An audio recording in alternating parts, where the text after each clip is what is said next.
আশা করি সবাই একটু সাহায্য করবেন এই চাচিকে। গত শুক্রবার গিয়েছিলাম বুড়িমারি 0 পয়েন্টের পাশে মগলিবাড়ি গ্রামে। একটি গ্রাম যার 3 পাশে ভারত, এক পাশে বাংলাদেশ। জুম্মার নামাজের পর পরিচয় হলো এক ছোট্ট ছেলের সাথে। ক্লাস 5-এ পড়ে। নিষ্পাপ হাসিতে সে আমাকে পুরো গ্রাম ঘুরিয়ে দেখালো। ভারতের চা বাগান, সীমান্তের ওপার থেকে আসা যানবাহন। তার আন্তরিকতায় মুগ্ধ হয়ে গেলাম। সে আমন্ত্রণ জানালো তার বাড়িতে। ঢুকতেই দেখি উঠোনে শুয়ে আছেন তার বৃদ্ধা দাদি, দীর্ঘদিন ধরে অসুস্থ।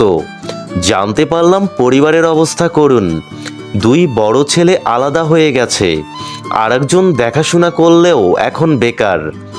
আগে ভারত থেকে প্রতিদিন ট্রাকে শিল পাথর পেঁয়াজ আসতো। ছেলেটির বাবা লেবারের কাজ করতেন, দিনে 400 থেকে 500 টাকা রোজগার হতো। কিন্তু এখন ট্রাক